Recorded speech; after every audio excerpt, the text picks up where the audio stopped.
Hello,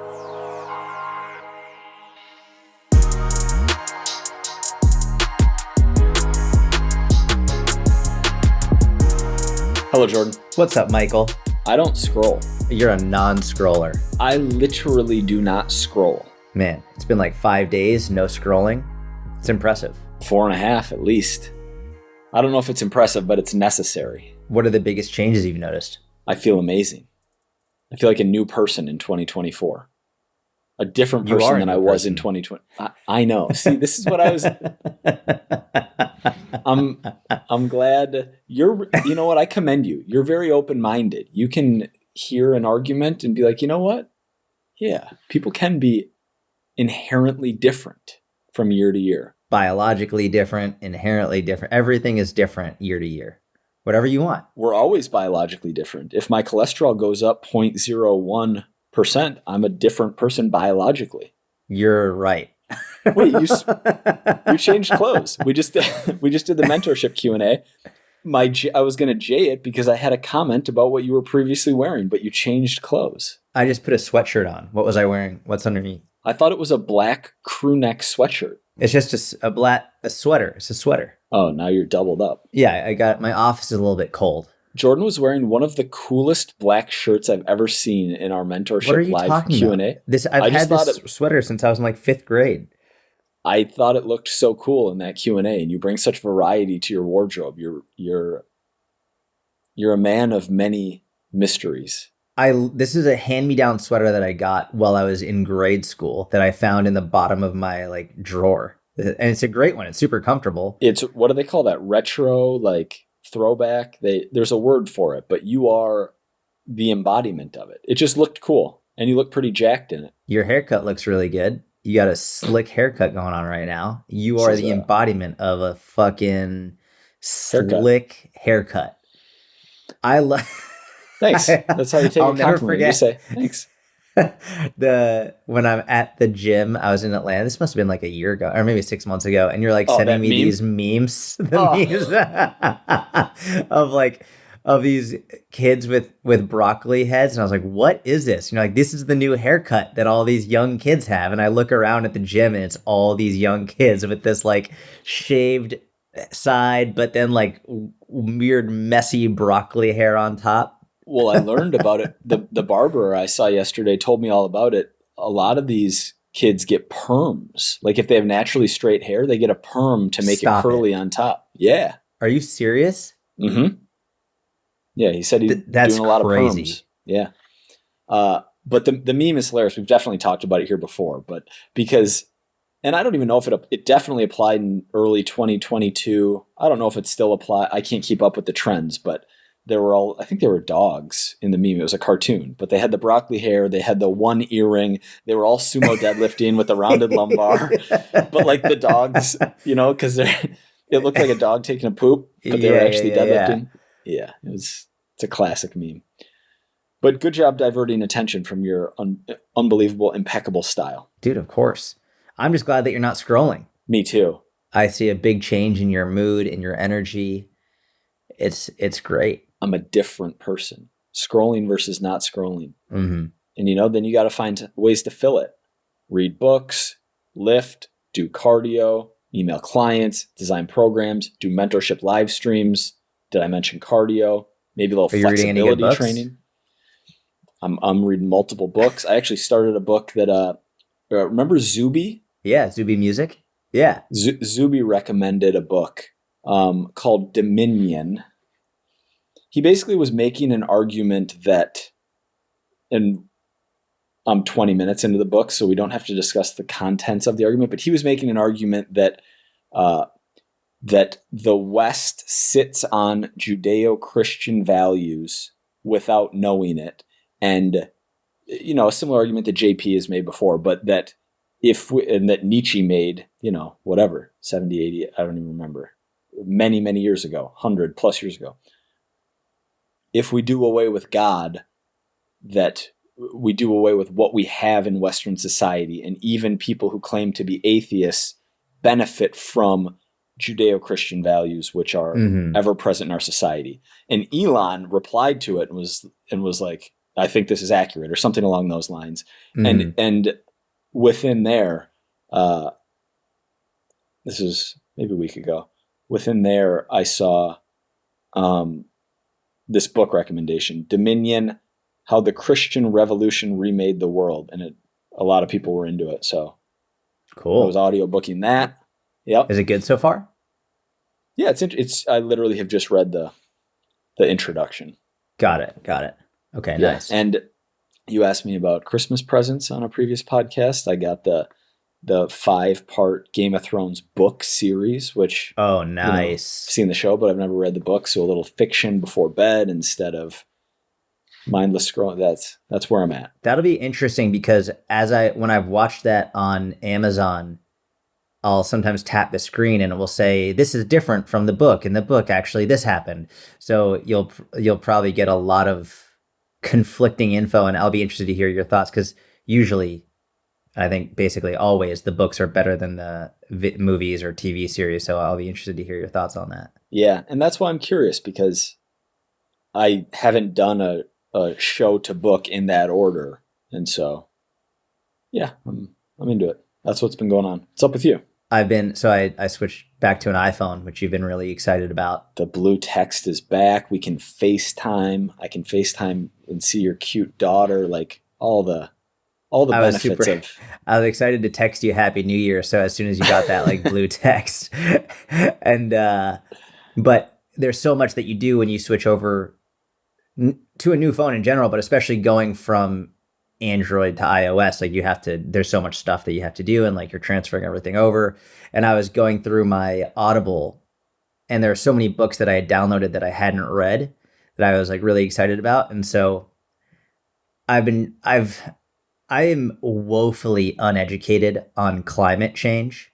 I'm just like so uneducated on it. And I've downloaded a bunch of books, and like I get some books from like one side and they get some books from the other side. There's and because I'm just trying to educate myself, and I can't make it 7 minutes into any of these books. It is just so outrageously boring to me, which I understand sounds ridiculous because the potential impacts are huge. And I just don't I'm not interested in these books, dude. I'm so bored reading these books. I'm like, it's awful. I'm like nauseous even, and it sucks because I really do want to be more educated on it, but not enough to actually learn. I'm just so not interested. We there's an expectation that everyone is educated on every topic, and like, I don't know anything about climate change. You could, I assume, spend a decade studying only climate change and not fully understand it. The expectation that we have strong opinions and educated opinions on every single subject with finite time is insane. And so I don't Yeah. think there's anything wrong with the fact that you don't want to read boring books about climate change. Yeah. I'm so, and you bring up a good point too, because I was listening to Douglas Murray. I don't know if you know him. I've listened to a bunch of his stuff recently. Douglas Murray Um, is the man. dude, I love that guy. I The absolutely, British? yeah, British guy. He's got Yeah. that like deep voice, but it's the British accent. And it's just, man, I love this guy. It's just, he's super well spoken, really intriguing, very knowledgeable. And he was Very, very, talking, very truthful. Very like yes, high integrity. yes, yeah. Like, I was watching him on Chris Williamson. I was watching him Mm-hmm. there, and I started following him on Instagram, and just I'm overwhelmingly impressed with what this guy has to say and how he says it. And he brought up a great point, just being like, nowadays, anytime there's a catastrophe, anytime there's an issue, everyone feels pressured like they should be speaking up about it. But the issue is a lot of these people who feel like they're pressured to speak up, they don't know what the fuck they're speaking up about. So now they're just saying whatever it is they're being told to say without actually any real knowledge. It should be okay to not speak up about something, especially when you don't know anything about it. It's okay to not have an opinion on something, especially when you don't know anything about that. So I'm thinking I'm just I might just give up on learning about climate change. I might just call it. I'm done, dude. It's so not interesting to me. And I know that sounds ridiculous, but I'm just not interested at all. So, What's also difficult is you have brilliant scientists who have spent thousands, if not tens of thousands of hours on this subject who reach different conclusions. So what are you going to do in 80 hours? And which would be a lot, right? Like, are you going to figure it out? Hours. Yeah. And then it's just going to be a lot of fear mongering.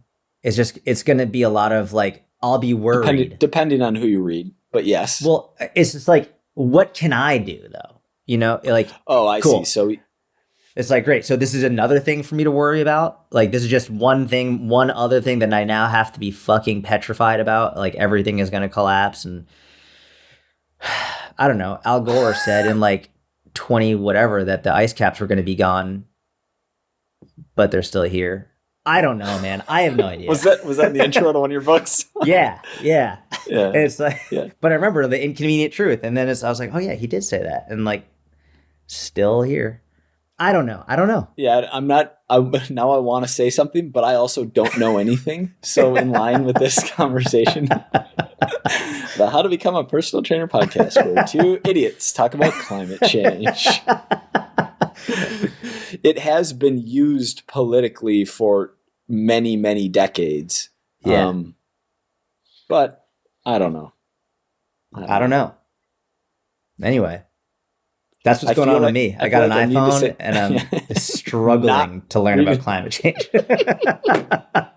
Sounds like you just gave up on climate change. I retire from my climate change career.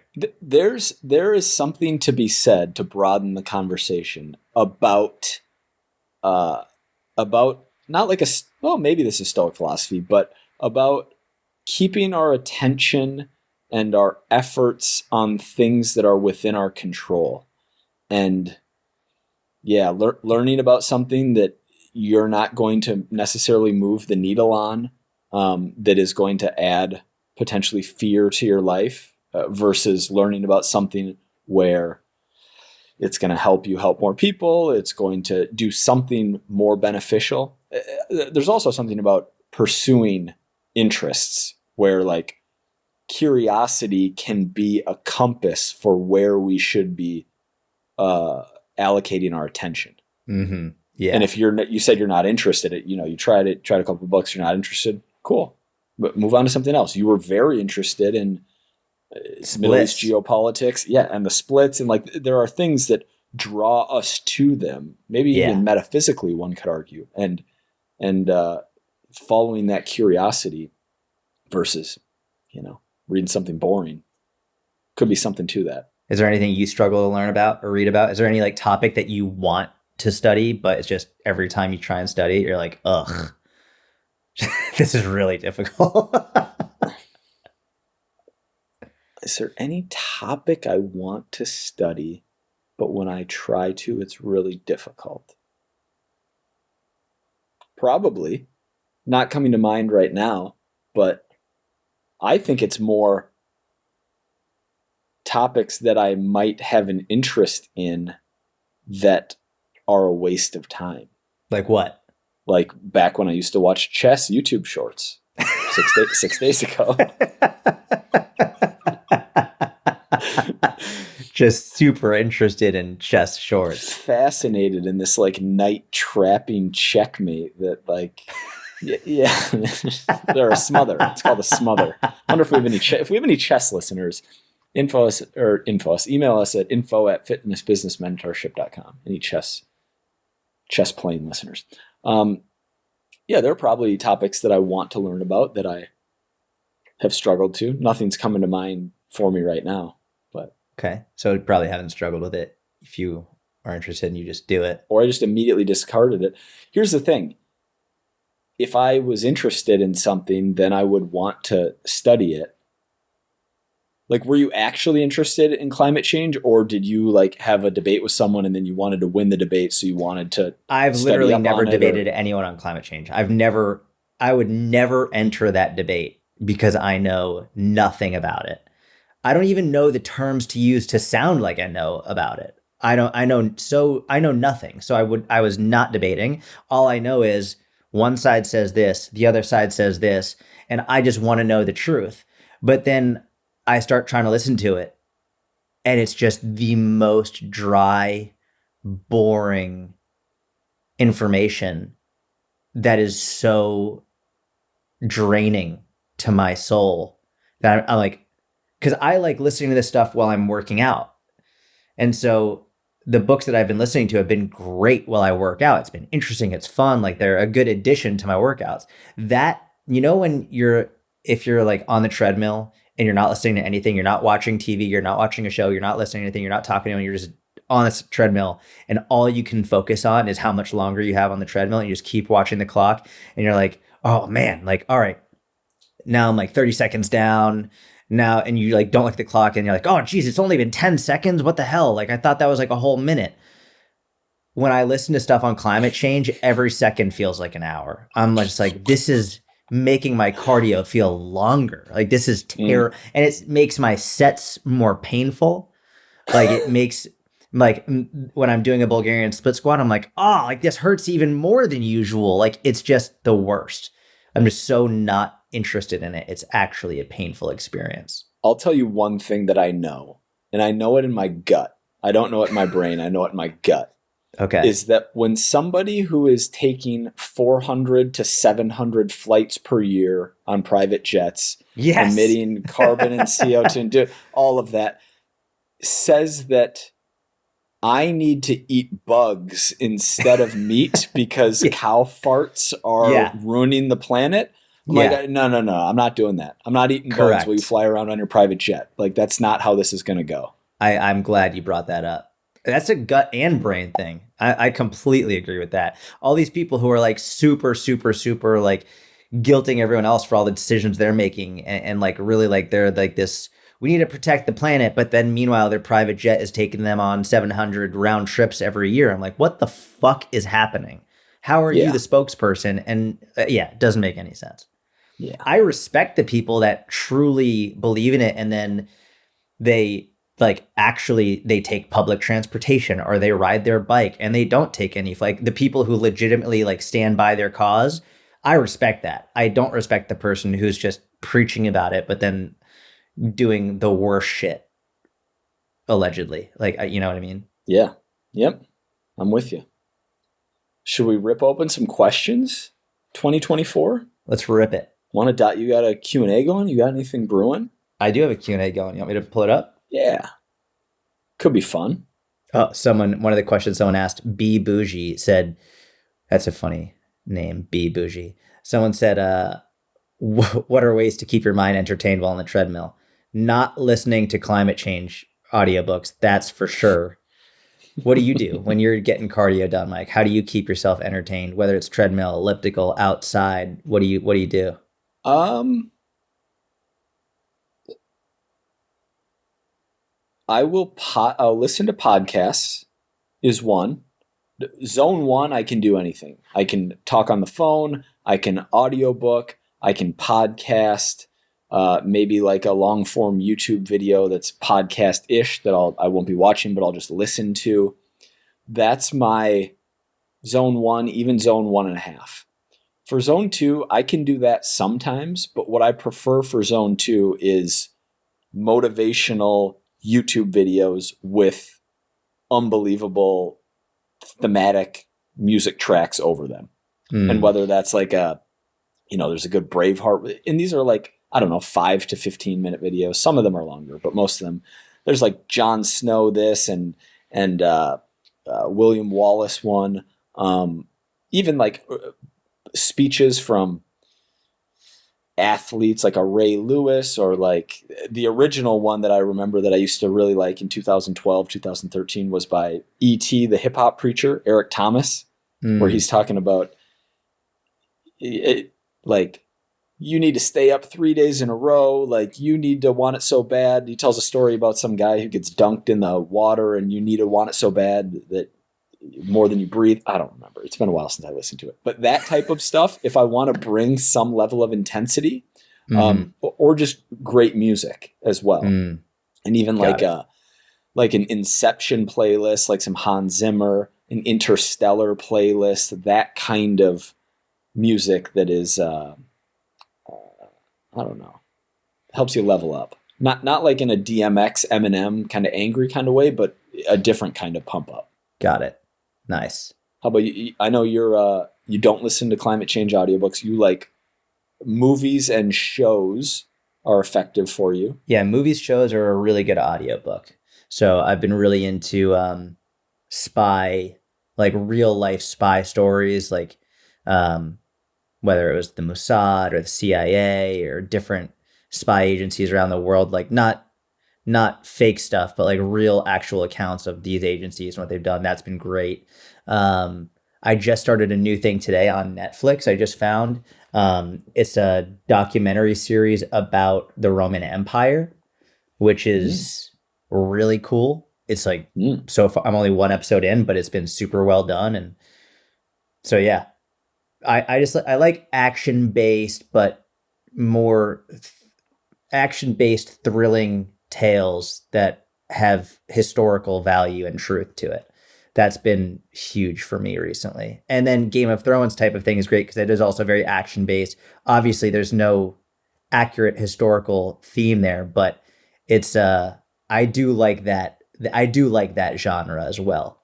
So well, there's it's not historical truth. It's a different kind of truth. It's like truth about human nature.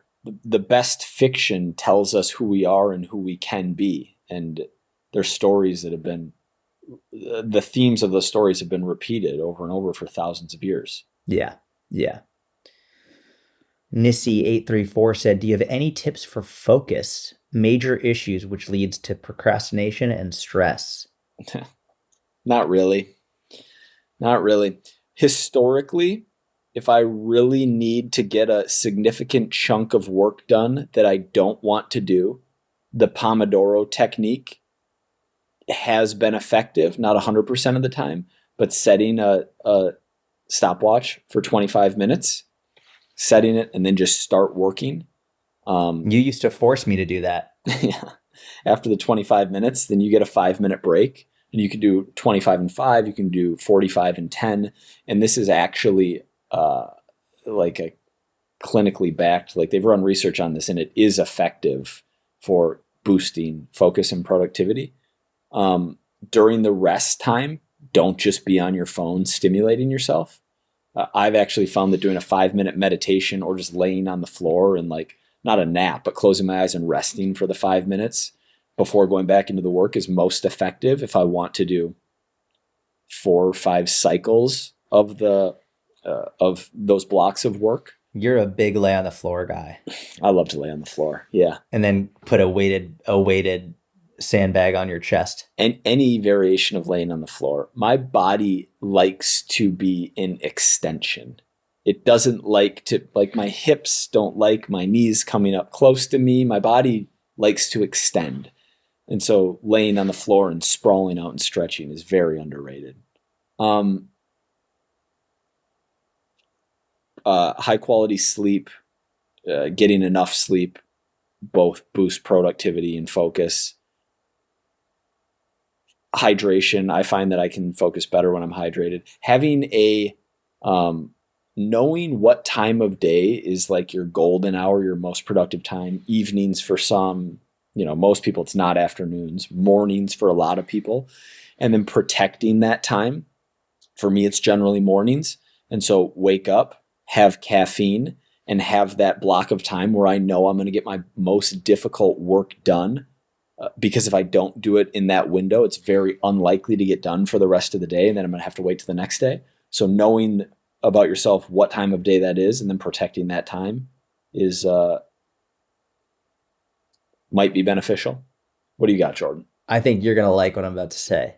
Cool. I think the greatest enemy of productivity is comfort. Say more. I knew you'd like that. And I say this, by the way, from a currently very comfortable position.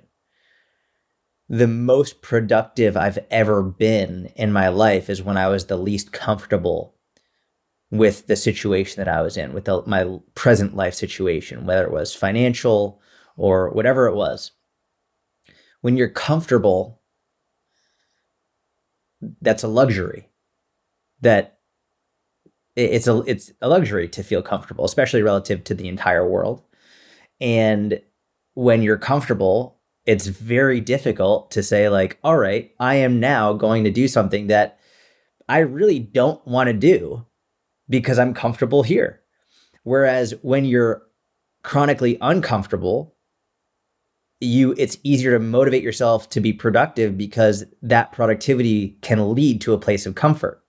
So it's like you're almost doing it to get out of that uncomfortable situation. But when you're comfortable, why bother getting out of it? Because you're already comfortable. And so this is one of the reasons why I think, and we've spoken about this before, and there's even recent research on it, one of the reasons why like anger can lead to productivity. And I also think that fear can lead to productivity. Anger and fear are not things that you're feeling when you're comfortable. Anger and fear are often things that you want to elicit a change, right? If you're angry at something or someone, or if you're fearful of something or someone, then you're clearly uncomfortable and you'll take action in order to avoid that situation. Whereas when you're comfortable, why bother? And so I think some of the most successful people in the world have found ways, either synthetically or like psychologically, they figure out a way. Either they figure out a way or they just are that way, in which they're hardwired to never be comfortable, or to be able to switch on and switch off the comfort as needed. And so I don't know if this is giving any practical advice, but I know for me, I'm one of those people who I almost have to put myself in an uncomfortable situation in order to be really productive, in order to achieve the productivity that I really want. And I think it's harder for me now than it was 10 years ago, because I'm significantly more comfortable now than I was 10 years ago. But you better believe if there was a big shift or a major event happened that really screwed me up and I was uncomfortable, then you better fucking believe I'd be way more productive than I am right now. But it wouldn't be a strategy or a tactic. It would just be real. You would inherently and naturally be more productive and Correct. Be more able to focus. Correct. So I think if you're really comfortable, I think Michael Jordan was one of the prime examples of this, right? Where he would manufacture anger. He would manufacture things in order to create anger for him to perform at a higher level, or for him to perform when he was really sick, for him to do things that regular people just wouldn't do. And I think there's something to be said for it, that maybe figure out a way to make yourself uncomfortable, whether it's creating a competition with yourself or with other people, whether it's making up something in your head that didn't actually happen. Gary talks about this all the time. He thinks about like what would happen if like his entire family died, and his like literally he's like, if my daughter died and I lost my whole business, like that's just what he thinks about, which is like very morbid to think about, but that's one of the things that he does. And I think that maybe experiment with this like weird role play in your head of this fucking situation that could be awful, to see if it puts you in a mindset of like, okay, well now I'm going to be productive. It's like, when you think about that stuff, all of a sudden the scrolling on Instagram becomes far less important. It's like, all right, I just thought about my spouse dying. I need to get to work. Whatever it is, it might be enough to change your perspective and give you a new mindset to be a little bit more productive. I like it. Discomfort, baby. Great examples too. There's something more meta here that might not be applicable, but ask yourself if you actually want or need what it is that you're attempting to pursue. Because if you truly want or need that thing, it should be easier to focus on it. It should be more inherent. If something, like Jordan's example, something dire happened, like you would just naturally snap into the ability to be productive and focus. are you chasing something that you think you want, or that you think you should value by society standards, or that maybe you don't necessarily want or need? My lack of productivity with learning about climate change is the prime example. Like, I've been led to believe that I need to know about this, but I really don't. I really don't want to. It's just not interesting enough for me. So I'm not productive with it. Right. But I really want these splits. So I'm reading about flexibility and mobility nonstop and like trying different methods out and spending a lot of time on it. I really legit want that. So that's something to think about. I think that goes hand in hand with what you're saying. Yeah, absolutely. Yeah. Yeah. Oh, I'd be remiss if I didn't say that doom scrolling is definitely frying your dopamine receptors and making it harder to focus. So reduce the constant stimulation coming in, and you'll find output easier. Agreed. I'll let you know if that's true. We're only on day 4.5, but I'll let you know if that continues to be true in the coming days, weeks, and months, and years, and decades, centuries, millennium. Wow. Someone said her name is Strong Girls Inc. Please open up a mentorship program. Lucky for her, we've got a mentorship program. You want to join the Online Fitness Business Mentorship? Link is in the description. We're doing weekly live Q&As in there. We've got a lot going on. We just got off one right before this podcast. Yeah. Got a big year of 2024 planned ahead. We're excited about it. That was a great first, today's January 4th. That was a great first Q&A of the year. Yeah. Strong Girl really just gave us a softball right there down the middle. Strong Girl Inc. really just, she's like, here, you want to market a little? And she just gave us a meatball. Thank you, Strong Girl Inc. Has there been anything you've been doing that's helped with your posture, mobility, pain, back stuff? Anything that you've been doing to help with that? Let's save this question to answer technically and properly. Cool. Either maybe in a few minutes, but maybe next week or the week after. But I'll give you a wild answer. You're just not listening at all. Jordan just isn't listening. Let's run all this because it just went into my like cerebellum. And I don't know where it went, but it went somewhere. It went delayed. Like, as soon as you said, let's wait to answer this one, my brain immediately goes, all right, keep searching for a new question. So then I stopped listening, and then it delayed, went into my ear hole. And then I heard you say, or I could give a wild answer now though.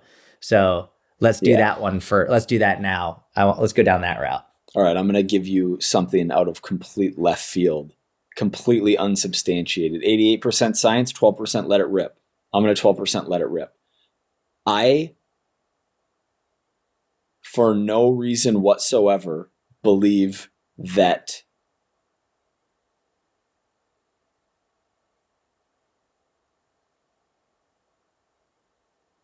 the decisions that we make on like the moral plane, character, integrity, right versus wrong, listening to your conscience versus avoiding it or going against it, lead to changes in our body that help us feel better or worse, or specifically produce different postures. Wow. I was not expecting that answer at all. Yep.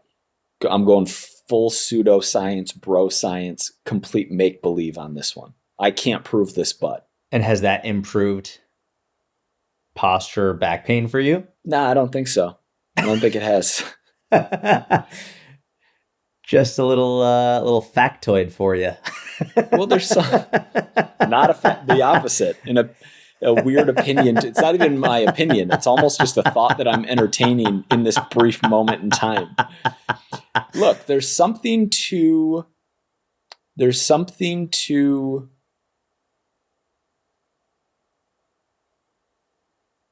when you see someone walking with upright posture, there's something objectively better about it. Like they have their life together, like they know what they're doing, like they there are many non-physical things about good posture. I'm trying to tie some things together that I haven't thought through before. Here's one. I think that I could identify. Here's one. You give me someone who's been like really trying to live right for a week versus a dude who's been trying to live right for a week versus a dude who has been exclusively like in the dark, looking at a screen, jerking off, eating donuts for a full week, and you make them both walk down the sidewalk side by side. I think I could identify the difference between the two. I understand that this is partly funny for you, but I really think that moral strength and weaknesses shows up in the body. Not strength and weaknesses, good and bad decisions. Dude, I completely agree. I had no idea that asking. Do you agree? I mean, I was thinking of questions that I think are funny. I think other people would get mad about it, but I was thinking of questions like something that would just make you really uncomfortable. Like, I'm just going to say it, whatever. I was gonna be like, I think Hitler had really good posture. I don't, not at all. That guy Hitler was unbelievably rigid. He had very rigid posture.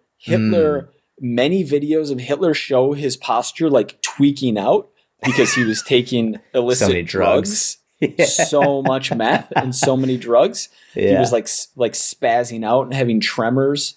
I think Hitler's the perfect example if you wanted to lead us down there of this fact. Not of this opinion. This is a fact. This is a fact. Then I was like literally having images in my head of you running this experiment. All right, get one person who's been great all week, someone else, dude, been watching porn in his basement. I can point him out. I know. I do. Yeah. Dude, I mean, I think you're right that like the way, I agree for sure. That's not where I was going with it, but. Well, no, of course not. And it's not the answer that the people want. But the reason that I agreed to this podcast 5 years ago is so that we can just dick around and have fun and talk like we would even if we were off air. And I don't always bring that level here, but today I am. And I think look, I told you before, I like to lay on the floor. That's physical. I stopped when I'm reading books, I'm not sitting in bed reading with shortened hips. I'll roll and lay on my stomach so that I can like flex my glutes every so often and press my hips forward. It feels better on my low back.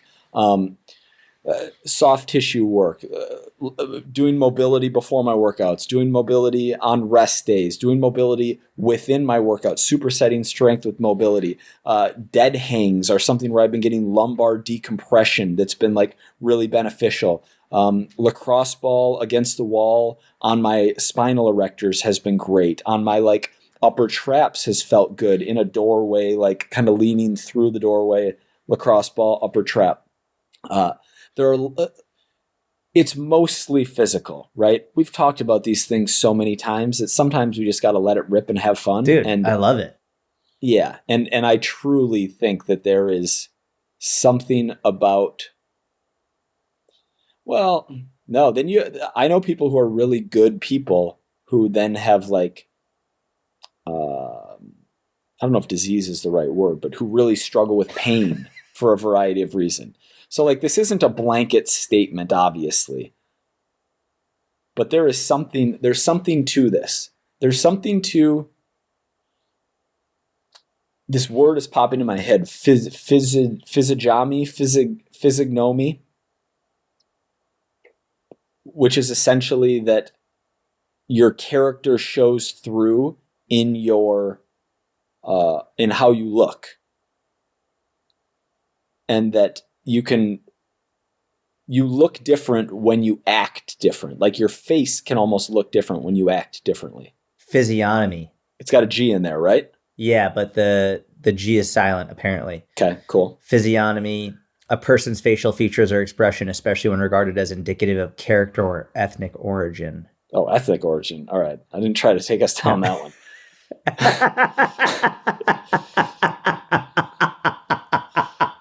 That's not what I intended. character was the one I was.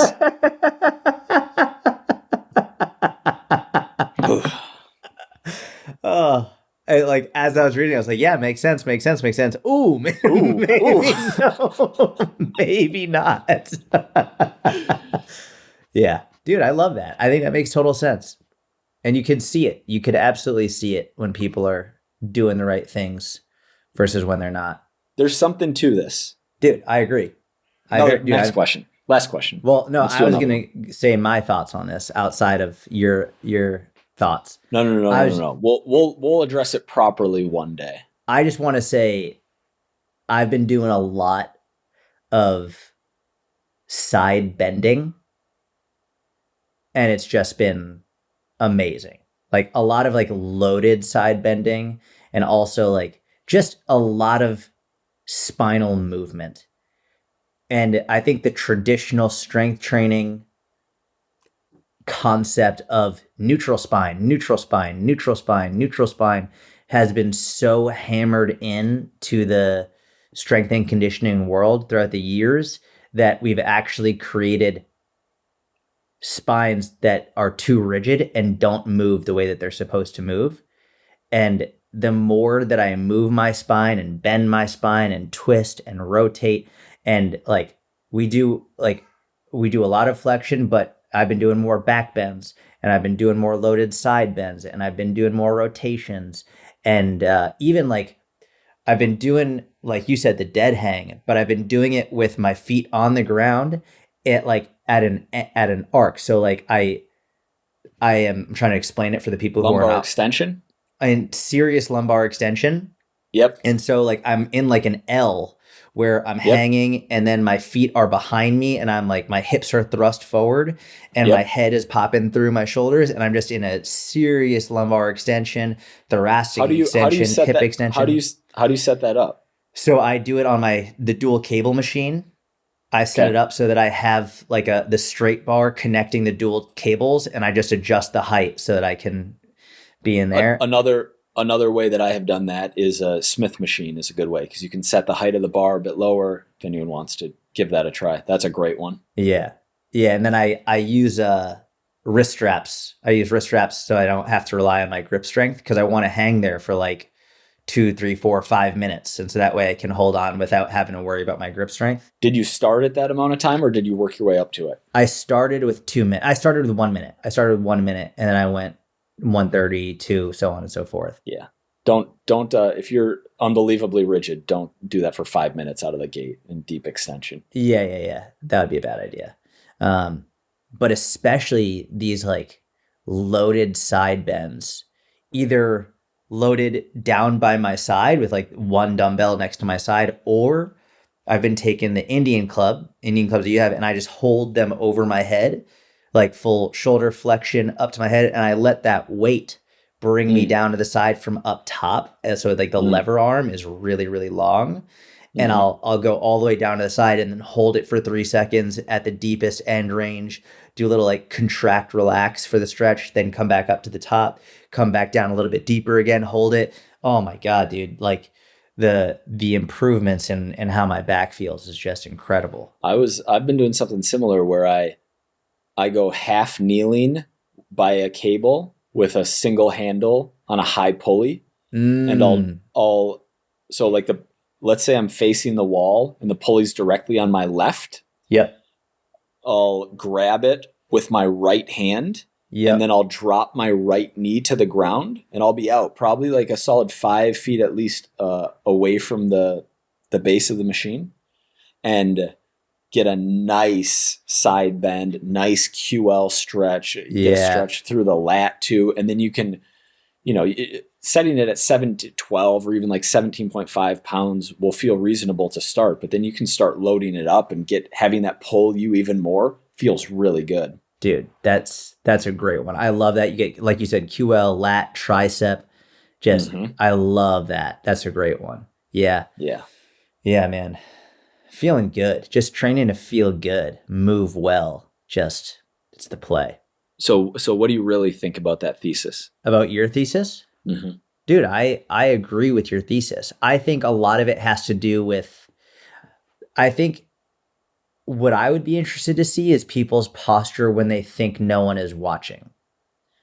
Right? So I think a lot of people can project a certain posture when people are watching that can make someone who isn't doing the right things make it appear as though they are doing the right things. Their confidence or their bravado might make it appear as though like, oh, look, like I'm strong, I'm confident, whatever. But when no one's watching, that to me is the more interesting, like, okay, you're alone. You don't think anyone's looking at you. How do you carry yourself then? That to me says a lot about who the person really is and how they really think and how they really act. That's interesting. ISTJ wasn't even on my radar. The ESTP, who's aware of surroundings. Yeah. Because that's a good angle. You just are who you are always. Like you're not putting on a show, but other people. I don't want to like claim that kind of. I'll claim it for you. High ground, but I'm definitely less aware of thinking of what others will think of my insert facial expression, posture, like things like that. That's not you. Yeah. Well, it's not on my radar. Yeah. Yeah. I think it's not on a lot of people's radars too. All the ISTJs. Well, I think a lot of the 16, like whatever. What other groups are not worried about it? It's funny. I couldn't tell you who all's not worried. I mean, definitely INTPs. They're not worried about it? They're not thinking about it. They're just trying to like, figure out how to like build a bridge that'll hold for 1,000 years. Like, I don't think ISTPs are thinking about it very much. So the INs, the ENs, I think are probably thinking about it. Like INTJ. I don't know. That's okay. Real pseudos. Yeah, I don't know.